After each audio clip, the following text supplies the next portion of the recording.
bienvenidos a la Fundación Global Democracia y de Desarrollo, especialmente en esta actividad del Centro de Estudios de la Cultura. Cuando uno observa un mapa del Caribe, especialmente estos mapas que nos muestran también la parte submarina del Caribe, uno descubre que estamos profundamente vinculados a todas las islas del Caribe.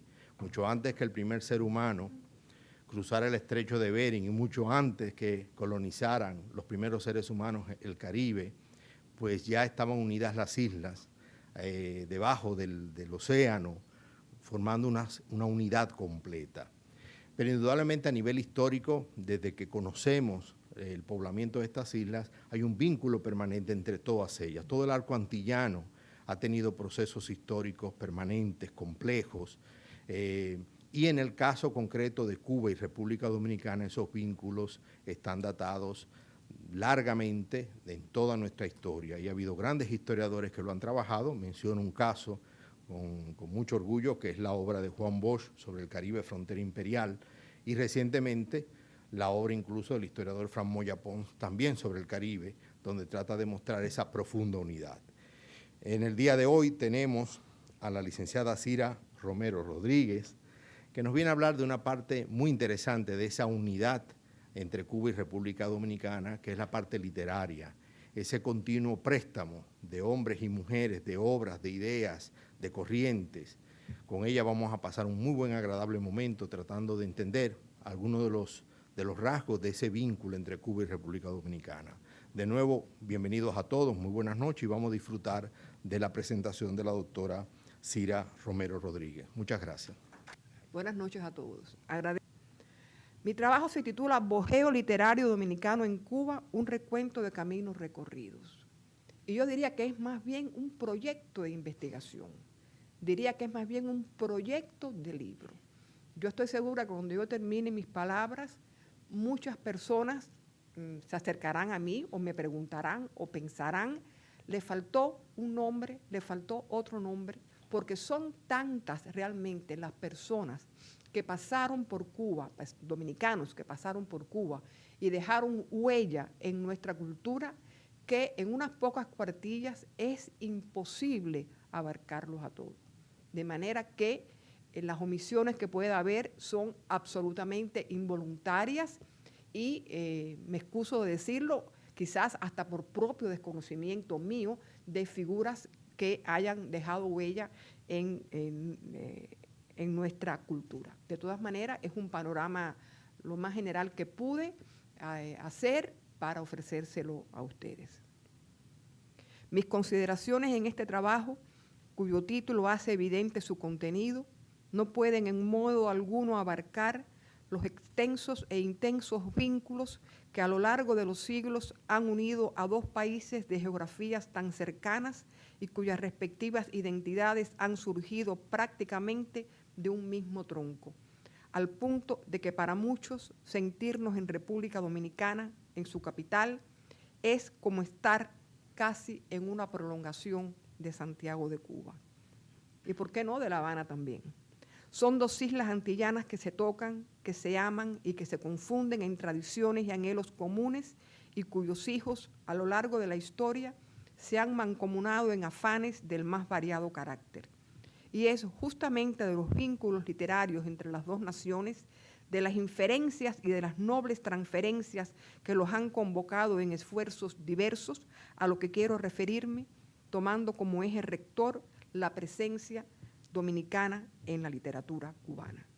Un tema como el que nos hemos propuesto convoca a pensar de inmediato en el inmenso sustrato que dejaron en la cultura cubana los hermanos Enrique Ureña, en particular Max y Camila, y también en la figura de Juan Bosch. Y aunque de manera obligatoria ellos estarán presentes en estos comentarios, fue nuestro propósito ir un poco más allá y traer a ustedes, o más bien recordar todos, otras nobles figuras de las letras dominicanas que incidieron en nuestro devenir cultural.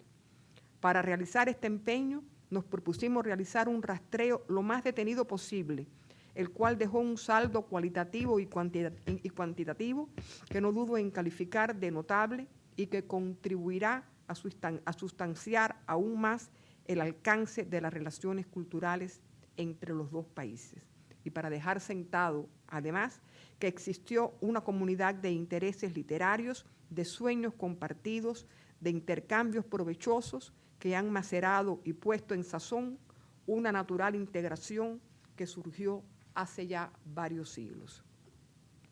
Serían muchos los nombres a citar, amén de los caminos que pudieran recorrerse para un mejor entendimiento expositivo.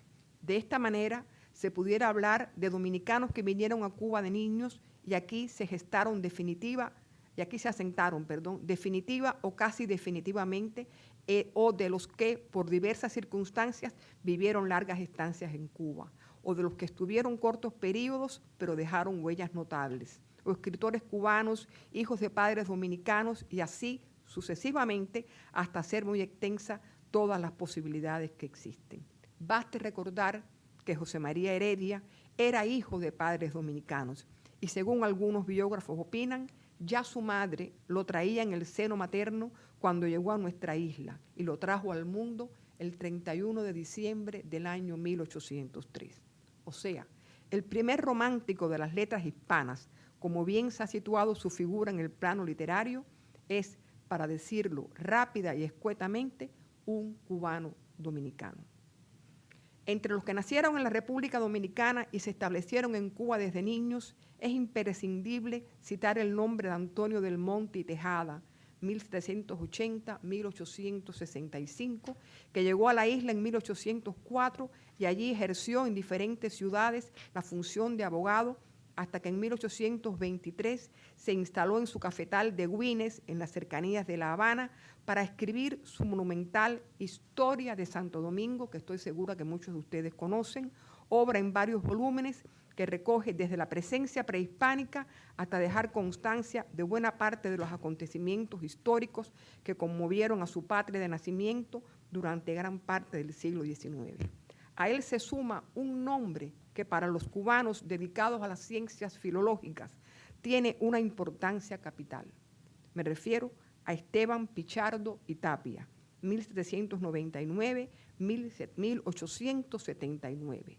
Nuestro Estevita, como es reconocido, sobre todo entre los lingüistas, porque él, además de ser cartógrafo, ser geógrafo, ser historiador, ser novelista inclusive, publicó un diccionario provincial de voces cubanas, cuya primera aparición data de 1836, y es un libro del cual hasta el momento se han hecho en Cuba 27 ediciones.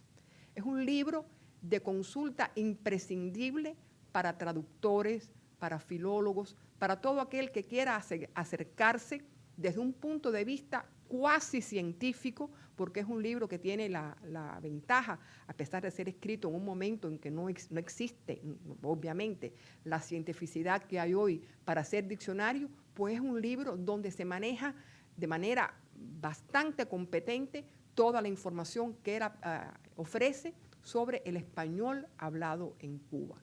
Y es un libro altamente estimado por todos los lingüistas en nuestra patria.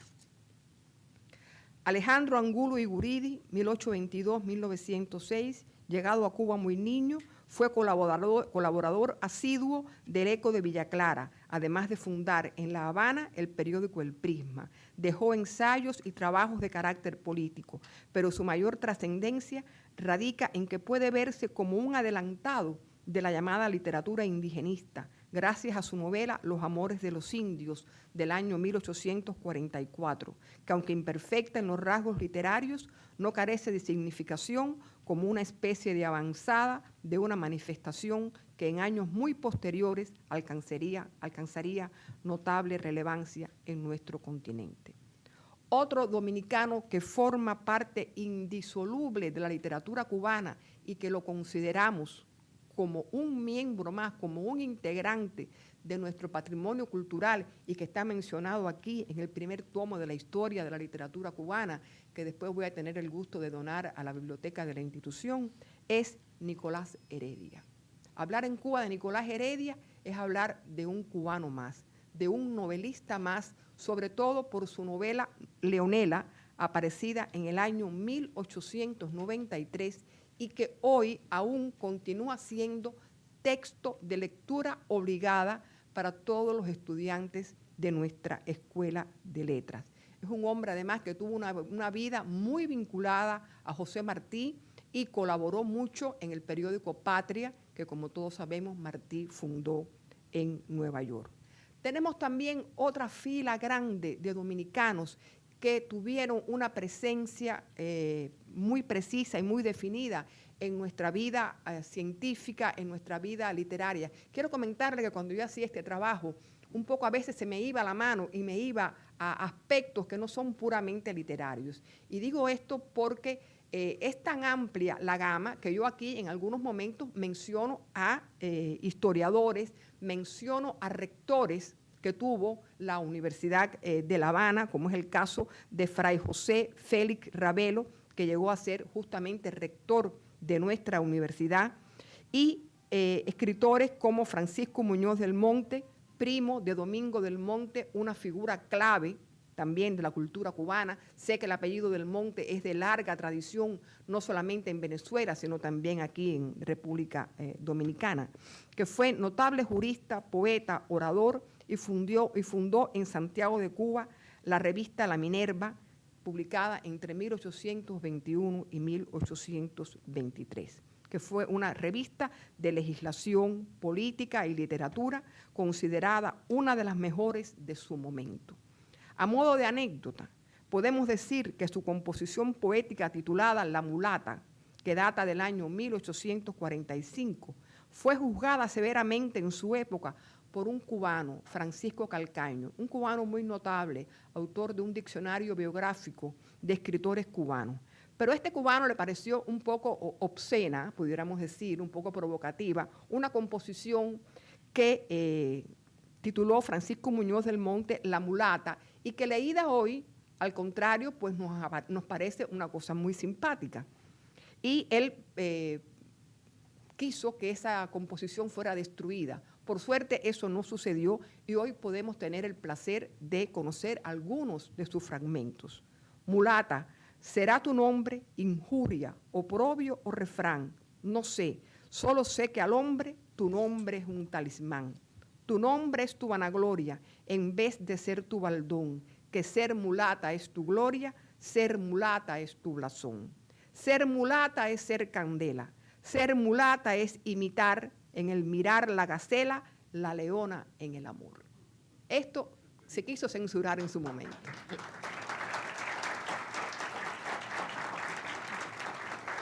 Por suerte hubo quien la supo guardar, no hacerle mucho caso a Francisco Calcaño, que quiero decir que es una autoridad desde el punto de vista de nuestra literatura por su famoso diccionario biográfico cubano del año 79, pero no le hicieron caso, por suerte, y aquí la acabamos de poder disfrutar.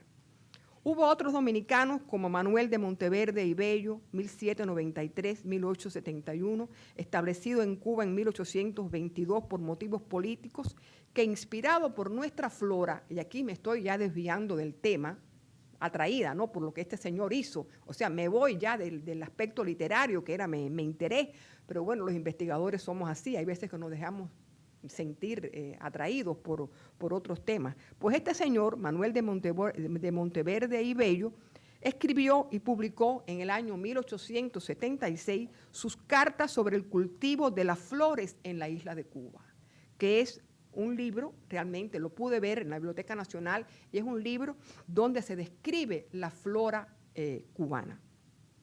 Y tenemos también a una figura notabilísima del mundo cultural cubano, pero que tiene ascendencia dominicana y es de origen venezolano, que es nuestro Domingo del Monte. Domingo del Monte también está muy enraizado en la literatura dominicana y publicó incluso un texto en francés, idioma que manejó insuperablemente. Fue uno de los cubanos más cultos de la primera mitad del siglo XIX cubano. Y este libro él lo tituló Resultado de la cesión de la parte española de Santo Domingo hecha en la Francia por el Tratado de Basilea. O sea, es un aporte más, en este caso desde Cuba, a la historia de la República Dominicana. El nombre de Mariano Antonio Soler y Meriño, 1877-1899, este apellido Meriño lo he visto mucho por las calles aquí caminando por Santo Domingo, o sea que es una figura notable. Para mí ha sido muy curioso incluso caminar por la parte colonial e identificar en las calles, en muchas de las calles que veía, algunos de los nombres que yo traigo aquí en este trabajo. O sea que un poco eso me tranquilizó, ver que eran próceres realmente de la cultura dominicana. Decía entonces que el nombre de Mariano Antonio Soler y Meriño, 1877-1899, no puede pasar inadvertido. Con motivo de la guerra estallada en Cuba en 1895 y cuando apenas contaba 19 años, dio a conocer un poema titulado A Cuba, formado por versos llanos en metro endecasílabo agrupados en quintetos, y en cuyas estrofas el joven poeta que se autotitula el Quisqueyano Bate, canta preñado de amor a la libertad de la isla hermana en su lucha contra España. El poema comienza así: henchido el corazón de patriotismo, saluda hoy el quisqueyano Bate a la Antilla modelo de civismo que confiada en su bélico heroísmo por alcanzar su libertad combate. Y termina: la diadema gentil de la victoria conquista en la pelea para su frente, levántate gigante de la escoria y haz que grabe en sus páginas la historia tu nombre como pueblo independiente.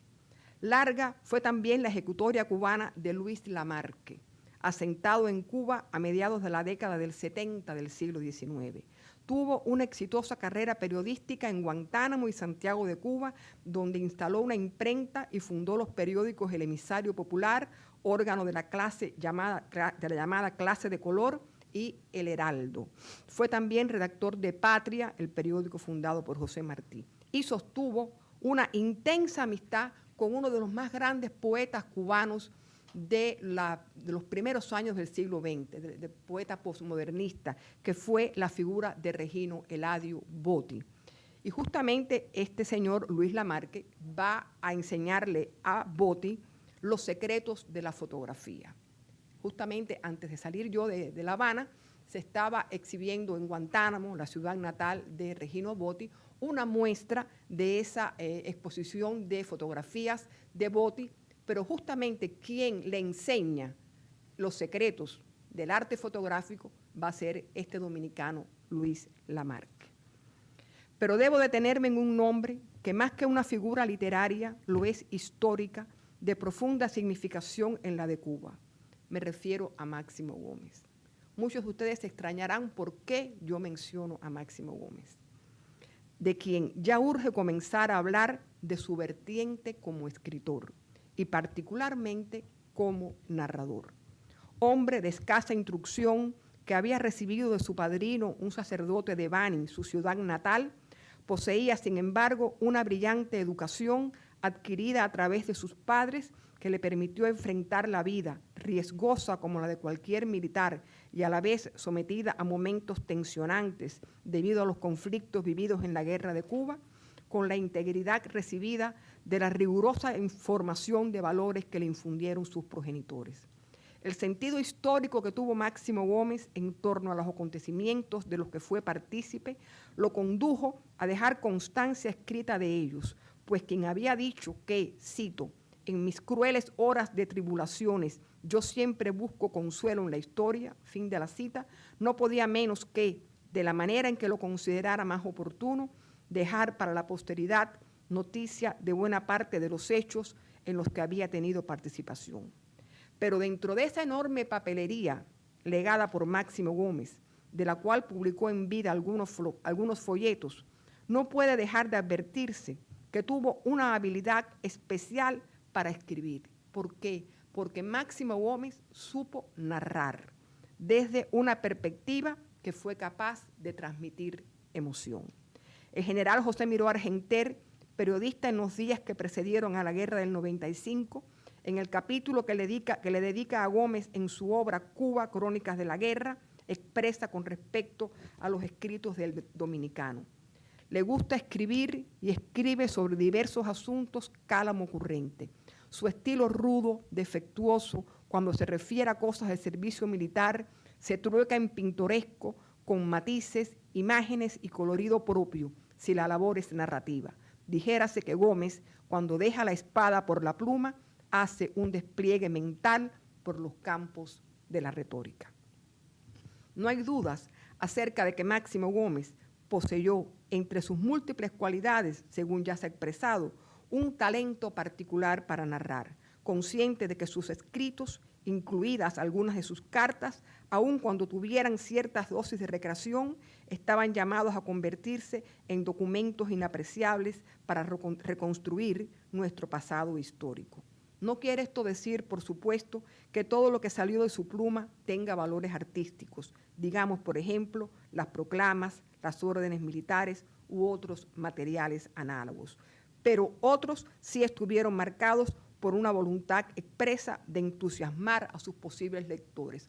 Un crítico tan autorizado en Cuba como es Ambrosio Fornet ha dicho al respecto: el secreto tanto de su literatura, e intencionalmente subrayo la palabra literatura, el secreto tanto de su literatura como de su estrategia radicó en que en él la manigua está interiorizada, es el sustrato de su propia vida. Entiéndase, claro está, la manigua como escenario de la historia, porque el espacio físico que el zanjón volvió a convertir en pura geografía le resultaba sencillamente incomprensible.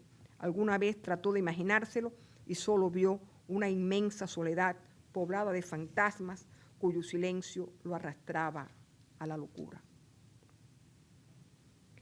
No hay dudas acerca que en buena parte de los documentos de Máximo Gómez existió una fuerte voluntad narrativa, que de un modo u otro se hace palpable aún en aquellos que no se caracterizan por estar impregnados de una dosis de voluntad artística en el estilo. Pero los que están signados por ese rasgo añaden vida a la vida y están estremecidos por el sismógrafo de la buena literatura, ese instrumento de precisión que dormita con demasiada frecuencia. A finales del siglo XIX y comienzos del XX, una verdadera pléyade de escritores dominicanos cruzó el estrecho que nos separa. Esta es la época de oro, realmente, de los dominicanos en Cuba. Y se asentaron buena parte de ellos en Santiago de Cuba, mientras otros decidieron establecerse por periodos de tiempo más o menos largos en la capital.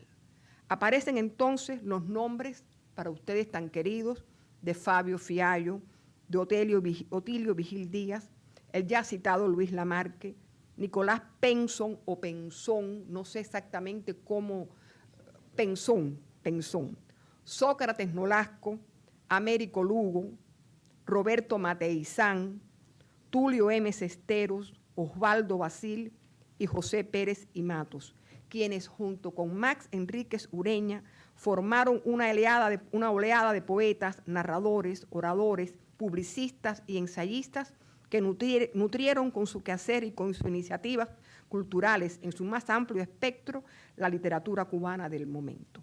La presencia de estos nombres en las revistas y periódicos e incluso en la fundación de algunos órganos de prensa gracias a sus propias iniciativas, la publicación de libros, así como el establecimiento de tertulias literarias famosas, dieron color y sabor a lo nuestro en un hermanamiento ejemplar que no conoció o no quiso reconocer fronteras, sino que fue un entregarse mutuo sin reparar en los de aquí y en los de allá, en una perfecta comunión espiritual e intelectual.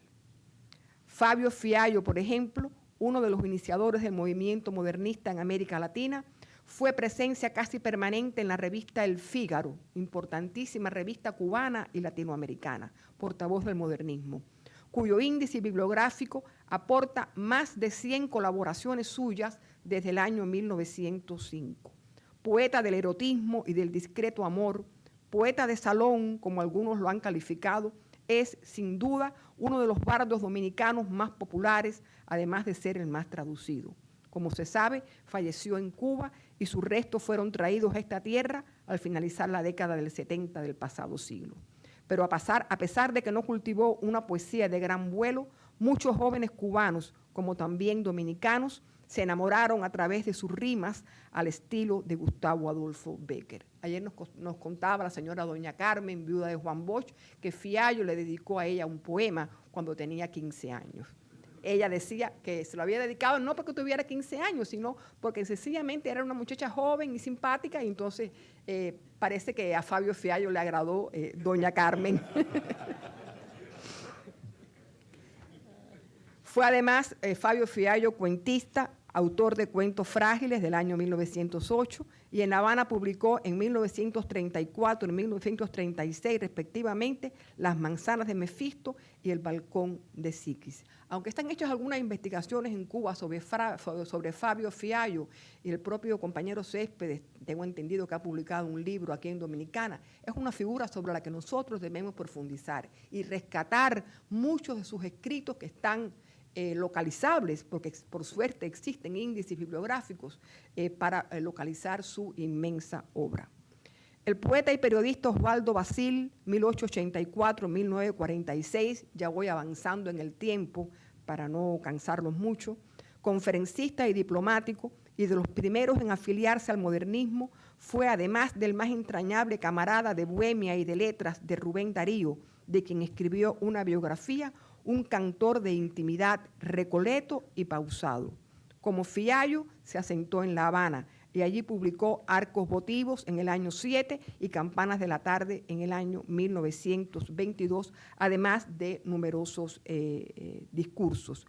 También pasó por Cuba una figura entrañable para ustedes, que es la de Américo Lugo, que pasó por Cuba, se casó con una cubana, no estuvo mucho tiempo en la isla, pero se casó con Dolores Romero, quizás sea hasta parienta mía, no sé, y legó algo ejemplar que hizo Américo Lugo, y que fue una selección de obras de José Martí que él tituló Flor y Laja, del año 1909. Cuando todavía José Martí era prácticamente un desconocido para los cubanos, ya había un dominicano, precisamente Américo Lugo, una figura entrañable para todos nosotros, haciendo una selección de lo que se conocía de la obra de José Martí, que en aquel momento me atrevo a afirmar que era casi mínimo lo que se conocía de su obra. Un singular aporte a la cultura cubana fue el que ofreció Roberto Mateizán, con su obra en 2 tomos publicada en Santiago de Cuba en 1905, titulada Cuba pintoresca y sentimental, cuyo largo título indica su carácter. Oigan el título: obra grafohistórica basada en la investigación evolutiva de las 7 primeras villas fundadas en la isla de Cuba por mandato de don Diego Colón, virrey de las Indias. Pero ¿qué pasa con este libro? Que es un libro precioso. Ojalá los dominicanos se embullaran a hacer una edición facsimilar de este libro, porque es un libro que está impreso, está diseñado bajo el estilo Art Nouveau.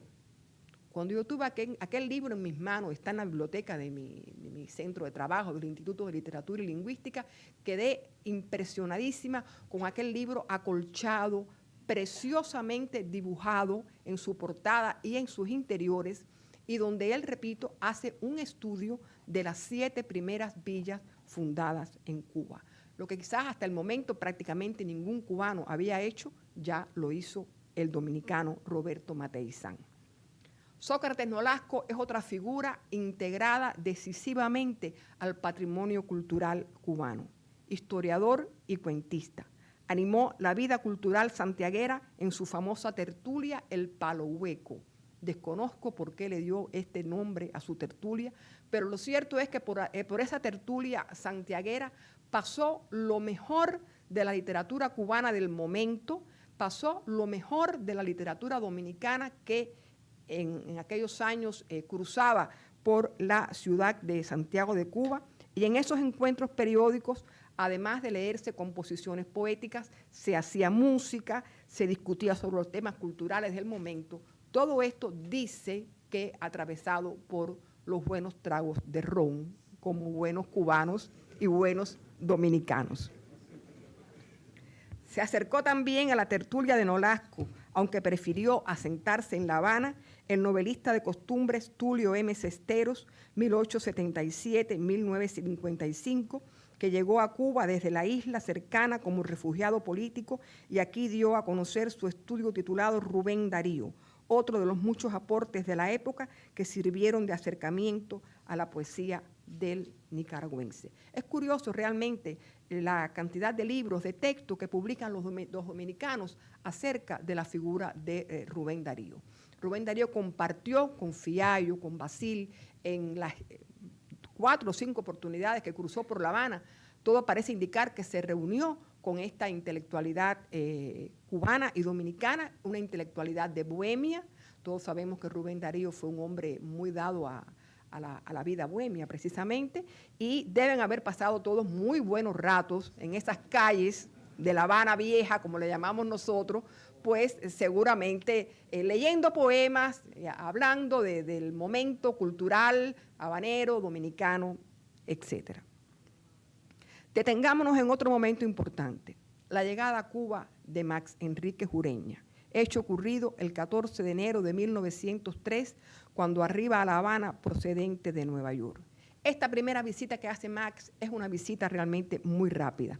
Y después regresa, pero ahora a Santiago de Cuba, donde fundó una revista que es decisiva para la vida cultural cubana y que él tituló Cuba Literaria y que se mantuvo durante más de un año.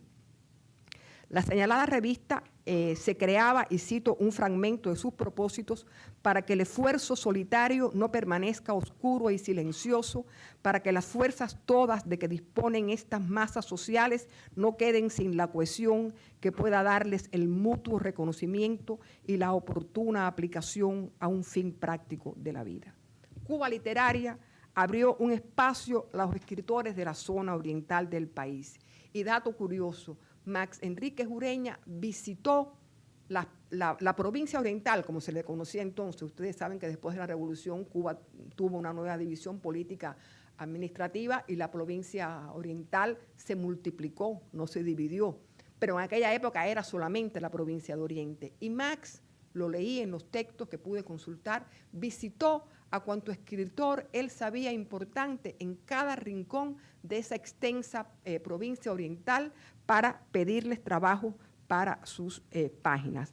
Pero además esa revista tuvo la particularidad de que en ella se publicó por primera vez en Cuba en números sucesivos nada más y nada menos que Ariel de José Enrique Rodó. Todos sabemos que la vida de Max Enríquez Ureña fue riquísima en Cuba. Solamente la familia Enríquez Ureña merecería un comentario o quizás una conferencia particular. Pero Max se vio envuelto en cuanta actividad cultural, en cuanto proyecto cultural, en cuanto iniciativa cultural, pues surgiera tanto en Santiago de Cuba, donde fundó colegios y demás, como en la ciudad de La Habana. Él incluso estuvo vinculado, dirigió, no, más que vinculado, dirigió realmente uno de los proyectos culturales más importantes de la primera mitad de los primeros 25 años de la República, que fue la Sociedad de Conferencias, junto con Jesús Castellano, un importante narrador cubano.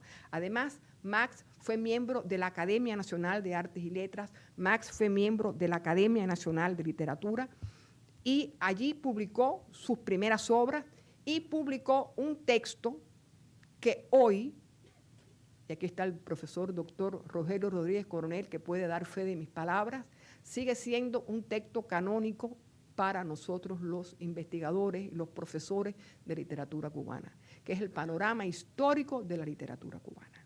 Ese texto continúa siendo texto de obligada consulta para todos los estudiosos de nuestra literatura. Es un panorama histórico que cubre desde los orígenes hasta mediados de los años 40 del siglo XX. Cuando uno quiere buscar un nombre de un autor cubano desconocido, tiene necesariamente que recurrir al panorama histórico de la literatura cubana hecho por Max Enríquez Ureña y que tiene ediciones masivas. En estos momentos es libro de texto, repito, obligado, de nuestros estudiantes universitarios. También es importante, por supuesto, citar y le he pasado quizás un poco por arriba a Max Enríquez Ureña, pero creo que es algo bastante conocido por todos. Pero no puedo dejar de pasar por alto, porque Rogelio me mataría, la figura de Camila Enríquez Ureña.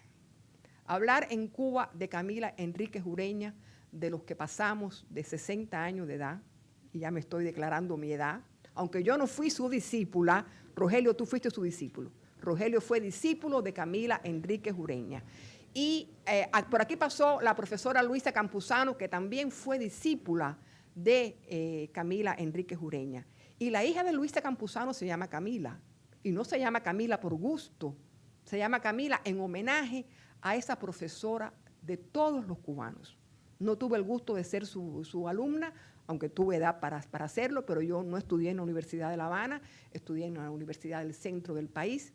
Pero los libros, la docencia de Camila Enríquez Ureña son textos también obligados. De hecho, ella tiene un libro que se imprime y se reimprime constantemente en Cuba, que se llama Invitación a la Lectura.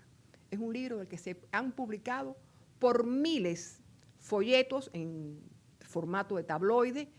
Justamente el título está indicándolo, Invitación a la Lectura, donde ella nos sumerge de manera muy insinuante, pero muy didáctica, justamente para que aprendamos a leer la obra de los clásicos más grandes de nuestra literatura. Camila Enríquez Ureña, además, desempeñó un papel importante, ella junto con Juan Ramón Jiménez y José María Chacón y Calvo, otra figura importante de la cultura cubana, preparó la antología La Poesía en Cuba en el año 1936. Cuando Juan Ramón pasó por La Habana, como tantos otros exiliados que venían huyendo de la República, de sucesos de España, ¿no?, relacionados con la Guerra Civil Española, pues entonces ahí estaba Camila Enríquez Ureña, que fue una de las antologadoras de esa obra, que es también un texto clave para conocer la poesía cubana en un año importante, que fue el año 1936. Pero llega el momento de hablar de una figura para todos, creo que inolvidable, y que todos amamos y queremos y deseamos que se haga todavía mucho más de lo que se está haciendo, que es mucho, y es la figura de Juan Bosch. Juan Bosch es otra pieza fundamental en el entramado cultural cubano-dominicano. Vinculado a las luchas políticas de su patria desde muy joven, en 1939 encontró en Cuba puerto seguro para poder desempeñar, junto con sus afanes patrióticos, su labor como cuentista. Yo tuve la posibilidad de sostener una estrecha amistad con nuestro cuentista nacional, Onelio Jorge Cardoso, quien me contó de los encuentros casi diarios que un grupo de entonces jóvenes escritores cubanos sostenían con el dominicano a través de tertulias informales en la redacción de algún periódico o en algunos otros lugares públicos, que bien podía ser un restaurante o la barra de un bar. Gustaba, me decía Onelio, de leer sus cuentos casi a media voz y dándole una entonación muy particular, muy a lo dominicano, me decía Onelio, para poder mejorar el cuento. O sea, él pedía a jóvenes bisoños entonces que lo ayudaran, él que era un maestro del género, que lo ayudaran a mejorar sus cuentos. Y como todos sabemos, pues él conquistó el premio Hernández Catá, que era el más importante galardón que se daba en aquel momento, en el año 1943, con su antológico cuento Luis Pie. En Cuba, Juan Bosch conoció a Pablo Neruda, que fue llevado a su casa por Nicolás Guillén, y entre el chileno y el dominicano fluyó una amplia corriente de simpatía y estimación. En nuestra isla se casó y durante su estancia entre nosotros publicó Hostos el Sembrador y su libro de cuentos 2 pesos de agua, además de tener a su cargo la edición de las obras completas de Eugenio María de Hostos. Posteriormente, como todos sabemos, vieron la luz su República Dominicana, de Cristóbal Colón a Fidel Castro, El Caribe, Frontera Imperial, una selección de sus cuentos que publicó la Casa de las Américas, y en el año 1986 el volumen titulado El Napoleón de las Antillas. Juan Bosch, a partir de una obra narrativa de fuerte intensidad dramática, planteó en ella conflictos psicológicos, socioeconómicos, filosóficos y morales, y tuvo una influencia decisiva en los narradores cubanos de la década del 40 y del 50. Su larga estancia en nuestro país hizo de él una figura presente en los medios intelectuales y políticos progresistas, donde se le estimó en su justa medida, en tanto político e intelectual. Y ya casi para concluir, es obligada la mención de Pedro Mir, hijo de padre cubano y madre puertorriqueña.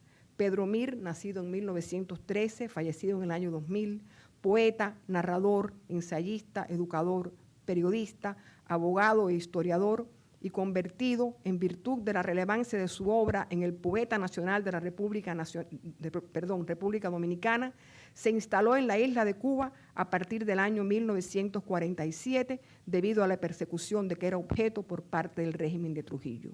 Su estancia en nuestra isla se extendió hasta el año 1963 con algunas visitas esporádicas a algunos otros países.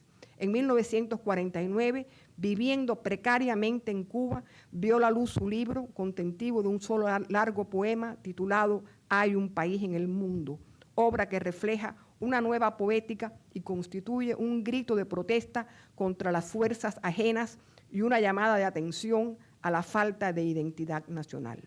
Formando un todo homogéneo, pero dividido en 11 secciones, es un libro de aliento y de combate, cuyas estrofas se multiplican en gesto de rebeldía a través de un feliz juego dialógico de imagen y de pensamiento. En virtud de su fuerza expresiva, citaremos su último segmento. Y así, palor de luna, pasajeros despoblados y agrestes del rocío, van montañas y valles por el río, camino de los puertos extranjeros. Es verdad que en el tránsito del río, cordilleras de miel, desfiladeros de azúcar y cristales marineros disfrutan de un metálico albedrío, y que al pie del esfuerzo solidario aparece el instinto proletario, pero ebrio de orégano y de anís. Su escasa tirada en aquel momento inicial, solamente 500 ejemplares que se vendieron al precio de $1, apenas sirvió para cubrir los gastos de impresión. Fue el poema que lo consagró definitivamente y lo convirtió en el poeta más representativo de su país en el siglo XX. Ayudó a convertirlo además en el primer poeta de masas de la historia dominicana. De Mir expresó Juan Bosch, cito, es uno de los grandes poetas de la lengua española de todos los siglos. Que sea Pedro Mir la bandera poética de la República Dominicana y de la unidad de los pueblos de América Latina es un orgullo para todos nosotros. Por otra parte, su contracanto Walt Whitman del año 1952 es otro momento particularísimo de su poesía excepcional, donde dice, yo, un hijo del Caribe, precisamente antillano, producto primitivo de una ingenua criatura borinqueña y de un obrero cubano, nacido justamente y pobremente en suelo quisqueyano, recorrido de voces, lleno de pupilas que a través de las islas se dilatan, vengo a hablarle a Walt Whitman, un cosmos, un hijo de Manhattan. Preguntarán, ¿quién eres tú? Comprendo. Que nadie me pregunte quién es Walt Whitman. Iría a sollozar sobre su barba blanca. Sin embargo, voy a decir de nuevo quién es Walt Whitman, un cosmos, un hijo de Manhattan. José Martí, en su programático documento Nuestra América del año 1892, afirmó, cito, injértese en nuestras repúblicas el mundo, pero el tronco ha de ser el de nuestras repúblicas. En nuestro tronco americano, la República Dominicana y Cuba son dos ramas de un mismo árbol. Sin tiempos ni fronteras, los hombres dominicanos sembraron cosechas fructíferas en tierras cubanas, sin olvidar a aquellos que se entregaron a nuestra causa libertaria sin escatimar sacrificio. Nos unen, pues, vínculos de sangre y de letra, acaso los más fuertes, que seguirán fortaleciéndose con el transcurrir del tiempo, pues abiertos están los brazos de ambos países para conseguir el goce voluntario, espiritual y privilegiado de quienes se sienten amados mutuamente y saben discernir y saben obedecer sin mano rencorosa el sublime privilegio del alma de dos pueblos que son, como dijera la puertorriqueña Lola Rodríguez de Tió, de un pájaro las dos alas. Muchas gracias.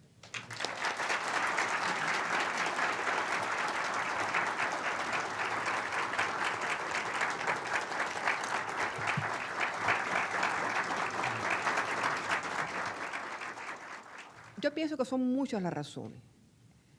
Razones geográficas de cercanía, razones de idiosincrasia muy común. Somos muy parecidos los cubanos y los dominicanos. Cuba en aquel momento, lo digo sin chauvinismo de ninguna parte, en ningún sentido, pero Cuba estaba un poco a la cabeza del movimiento literario en lo que es la zona del Caribe. Y yo pienso que quizás esas fueran algunas de las razones, puede haber otras, que motivaron a que tantos intelectuales dominicanos se asentaran en Cuba y sobre todo en la zona oriental del país. Yo me imagino a Sócrates Nolasco viviendo como pez en el agua en Santiago de Cuba. O sea, no había diferencia, había una comunidad de intereses, había una comunidad de destinos, había intereses comunes, proyectos comunes, ideales comunes, que quizás fueron los que provocaran, entre otros muchos, esa afluencia tan grande de escritores dominicanos a la isla de Cuba. Unos se quedaron en Santiago de Cuba, otros prefirieron la Habana, ¿no? Como la gran metrópoli, pero sin duda, repito, le doy estas razones, puede haber otras muchas que provocaron ese constante fluir entre los dominicanos hacia Cuba. Puede haber otras razones, realmente. Usted nos podía tratar sobre el vínculo entre Nicolás Guillén, Pedro Mir y Juan Bosch, y un detallito, entre las obras que usted mencionó de Juan Bosch, me parece interesante también una que él escribió en Cuba, llamada Cuba, la isla fascinante. Cuba, la isla fascinante, exactamente. Mira, la pregunta que usted me hace realmente merece otra conferencia. Hablar de las relaciones entre Nicolás Guillén, Juan Bosch y el otro Pedro Mir, imagínate. Tres grandes figuras de la literatura, tres personalidades. ¿Qué poderte decir en dos palabras de lo que había? En primer lugar, comunidad de intereses ideológicos. Creo que es el sustrato común que puede haberlo unido a los tres. Por supuesto, comunidad de intereses literarios, de intereses artísticos. Comunidad también de bohemia literaria. No podemos olvidar que entre los artistas suele ser bastante común la bohemia, y estas figuras, pues, en los años 40, los años 50, la ciudad de La Habana era una ciudad de una vida de bohemia artística bastante fuerte, y yo estoy segura que, como le decía acá el señor, ese puede ser, entre otros muchos factores, lo que unió a los intereses de estas tres grandes figuras de la literatura cubana y la literatura dominicana. A Nicolás Guillén, bueno, Nicolás Guillén es un caso excepcional de la historia de la literatura cubana, nuestro poeta nacional, además un hombre, los que tuvimos la oportunidad de tratarlo, de conocerlo, de un carisma increíble, un hombre, no sé, ustedes aquí usan una palabra que en Cuba es un poquito fuerte, pero yo la voy a decir porque la he oído en todos los lugares. Nicolás Guillén era un jodedor. En Cuba esa palabra no es de mucha elegancia decirla, pero yo anoche con unos amigos dominicanos, un señor doctor, médico, la usó y la usó su esposa, doctora también, y yo dije, ah, caramba, pues esta palabra aquí es muy normal usarla.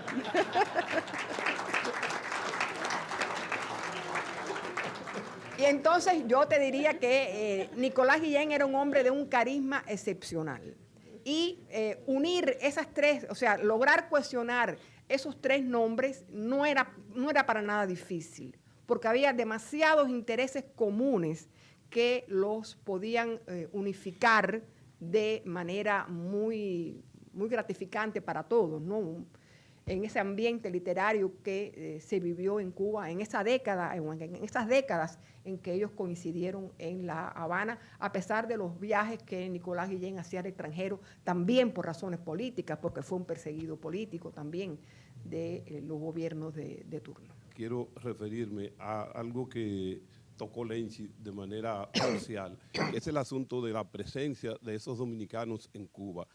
Precisamente el padre de Pedro Enrique Ureña le aconsejaba a Salomé Ureña que sus hijos se los enviara para el extranjero, porque él decía que si se quedaban aquí en República Dominicana no iban a tener todo el desarrollo intelectual que ellos podían lograr, porque el ambiente del país en ese momento pues no se prestaba tanto para eso. Y esa es una de las razones por la que Camila, Mach Pedro, pues fueron al extranjero. Incluso Pedro Enrique Sureña no llegó a inscribirse en la Universidad de Santo Domingo, sino que hizo su formación en el extranjero. Y creo que fue una decisión muy valiosa de su padre esa tomada, porque incluso muchas veces los escritores nuestros, muchos de nuestros grandes escritores no son reconocidos en el extranjero porque prácticamente se han formado aquí, se han quedado aquí y no han tenido la oportunidad de participar, vamos a decir, en el consorcio mundial de la literatura, del arte. Por ejemplo, nosotros tenemos a Iván Tovar, es uno de los grandes pintores del movimiento surrealista, reconocido por los grandes surrealistas, pero Iván Tovar pintó en Francia, o sea, estaba en París en ese momento de esplendor del surrealismo. De manera que eso es muy importante. Y lo que usted decía sobre Cuba, que en ese momento Cuba realmente era un país donde había mucho esplendor en la discusión literaria. Incluso, por ejemplo, los apuntes sobre el arte de escribir cuentos de Juan Bosch nacieron en Cuba. Los escribió en Venezuela, pero nacieron de una conferencia que dio sobre el cuento en Cuba. Y entonces esa conferencia fue lo que él prolongó y convirtió en, cuando era profesor de la Universidad Central de Venezuela, lo convirtió pues prácticamente un decálogo sobre el cuento. De modo que ahí Cuba tiene un papel muy importante. Y precisamente lo de la investigación era lo principal que yo quería aludir, a que creo que una de las 3 misiones fundamentales de la Secretaría de Cultura, que es investigar, la otra es preservar y la otra es difundir, debe aplicarse para este caso. Por ejemplo, muchos de los cuentos de Juan Bosch, aunque se han recopilado una gran cantidad de ellos, creo que debe haber varios que están perdidos, digo, no llamarle perdidos, sino que están en ediciones de revistas, de diferentes publicaciones de Cuba. Por ejemplo, la publicación que hizo Alfaguara de sus cuentos, ahí me encontré yo que conocía todos sus cuentos, muchos otros cuentos nuevos que salieron de algunas revistas y publicaciones de Cuba. De modo que tenemos el reto de que se haga una investigación más a fondo sobre los archivos, sobre todo del Instituto de Lingüística de Cuba, que tiene mucho material sobre Camila, escrito por Camila, de Mats y de Heredia, de otros muchos de los grandes autores dominicanos. Y finalmente, quiero decir que lo de la razón también de irse, algunas veces es casual, como el caso de Heredia. O sea, Heredia llega a nacer en Cuba porque ocurre un accidente marino.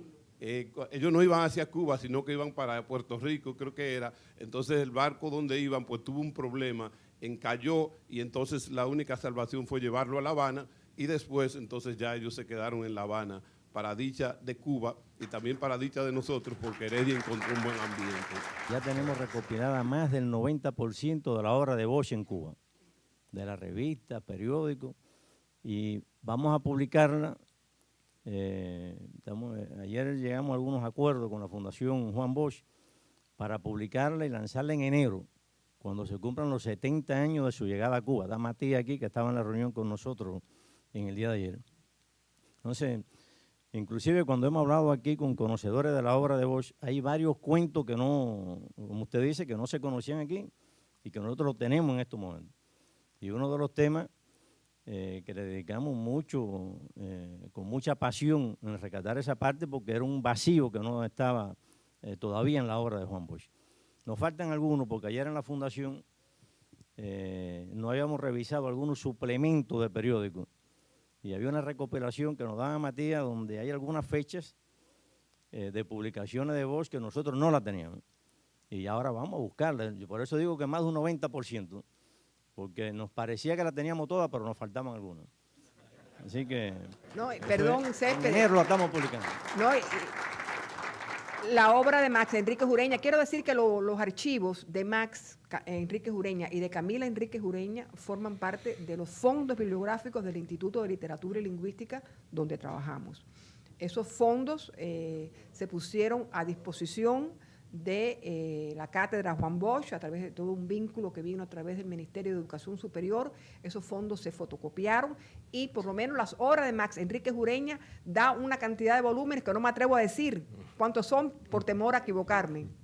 Yo quería dar otra información porque hay que y reconocer también, nosotros desde el primer mandato del presidente Fernández tuvimos una reunión en su despacho hablando de la idea de traer la obra de los dominicanos en Cuba y reproducirla aquí en República Dominicana y poner el servicio de las dos culturas. Y él nos dio un apoyo desde aquel momento que se ha mantenido hasta este momento, sostenidamente.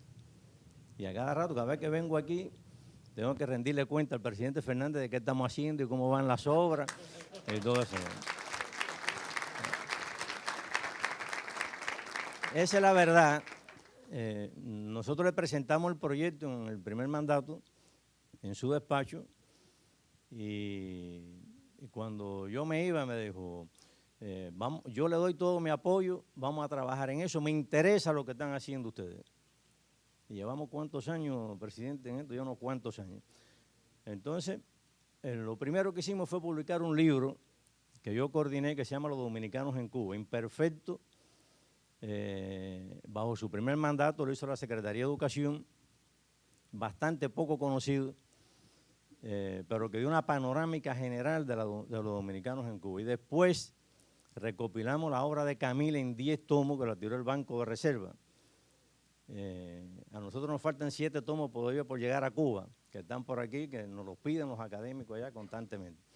La obra de Camila se estaba perdiendo, ya no se podía trabajar, porque casi todos eran originales en manuscrito y los investigadores cubanos, la mano veneno para los documentos, ¿no?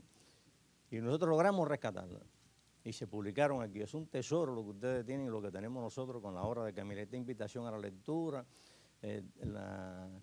todo lo que Camila escribió de Shakespeare, está ahí, que son fabulosas los escritos de Camila. Ella no le gustaba publicar.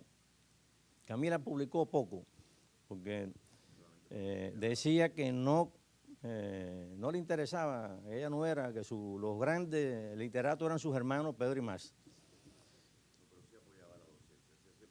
Siempre permitió que los estudiantes copiaran y reprodujeran su obra. Y nosotros nos valimos de eso porque nos consideramos estudiantes y alumnos de Camila para reproducir su obra. Y estoy seguro que ella estará de acuerdo con eso. Y después nos enfrascamos en Más. Más dio 28 tomos, que actualmente deben salir próximamente los primeros 5 tomos de la Secretaría de Cultura, que lo está haciendo. También fue una labor titánica, por hemos rescatado a Más. Y Más, los dominicanos se van a sorprender, porque nosotros nos hemos sorprendido. En Cuba se conocía mucho a Más, pero las nuevas generaciones de intelectuales, ya muchas de las publicaciones de Más eran ejemplares únicos y otras no se conocían. Y el grupo que trabajamos, el rescate de las obras de Más, fuimos alrededor de 25 o 30 intelectuales, dirigidos desde la cátedra Juan Bosch. Es decir, la cátedra tiene una historia en Cuba ya, al lado de la cultura, importante. Y encontramos, porque Más era un hombre que tenía un apego por los documentos tremendo, y su biblioteca y todos sus archivos estaban completos, bastante bien conservados, aunque algunos ya habían sufrido también cierto deterioro. Inclusive en la sociedad de conferencia encontramos un documento que era una conferencia de Juan Alberto Gómez, que fue el delegado de José Martí en Cuba cuando la guerra que preparó el terreno en Cuba, que es inédito, que los historiadores cubanos no conocían. Lo vamos a publicar ahora en el anuario nuestro de la cátedra, ese documento que tiene un valor histórico tremendo y se lo debemos a Más Enrique Jureña. Y esperamos que en breve podamos tener los 28 tomos. Allá los intelectuales que han trabajado con los profesores y los estudiantes, la academia, constantemente nos piden que cuándo van a tener la obra, pero eso no es, hace apenas unos meses que la entregamos aquí.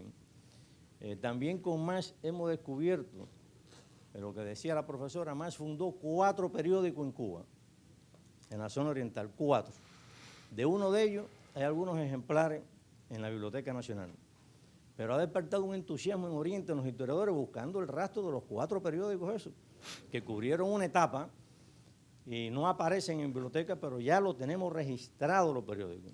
Ha sido un hallazgo también de los archivos de Más.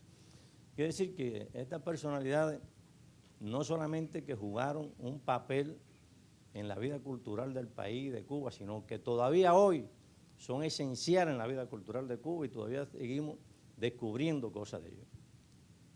Yo todavía hace 30 años que estoy vinculado a los procesos de investigación de los cubanos en Cuba. Ahora trabajo un tema que es de los dominicanos en Cuba, trabajo un tema que es los dominicanos y la nación cubana, porque sostengo el criterio de que nosotros casi siempre decimos que somos fruto de africanos y españoles, y es verdad, pero los dominicanos fueron esenciales en el surgimiento de la nación cubana, y trató de demostrarlo científicamente. Y hay muchas cosas más, las 4 novelas primeras que hicieron los dominicanos están en Cuba, son ejemplares únicos. En algún momento tenemos que volverla a traer para acá y reproducirla aquí, porque forman parte de la historia de la literatura dominicana y de nosotros también. Hay 4 novelas, y hay una de Gurudi, de los hermanos Gurudi, que se hizo en un periódico por entrega en el centro del país, en Las Villas, y la hemos localizado recientemente. Como hemos localizado también algunos documentos inéditos de Pedro Enríquez Ureña, que lo estamos revisando aquí y pensamos publicarlo. Debe ser, hay mucho, la investigación ahora que la doctora quería que la cátedra asumiera. Yo creo que hay otra parte que lo hemos hablado con el presidente, que es comenzar a investigar la presencia de los cubanos en la República Dominicana, a poder complementar. Es un proyecto que lo hemos hablado en otras ocasiones, y yo espero, antes que Rogelio se jubile, para no decir yo, poder trabajar el tema. Estamos buscando bastante información también. Yo soy un apasionado de la historia de los dominicanos, de los cubanos. Mi abuela era de Baní, que quizás por la sangre también un poco influye en eso, ¿no? Pero hay un hecho interesante. Ahorita se preguntaba que por qué los dominicanos, usted me perdona, pero No, por favor. ¿por qué los dominicanos escogían Cuba? El problema es que Cuba era el mismo suelo dominicano en esa época. Había un sentimiento antillano, no había esa separación de islas. De la misma manera que los taínos, Atuey, etcétera, consideraban de una isla a otra, no tenían idea de frontera. Tampoco esas generaciones tenían idea de frontera. Cuba era el mismo suelo español, el mismo suelo. La madre patria era Cuba.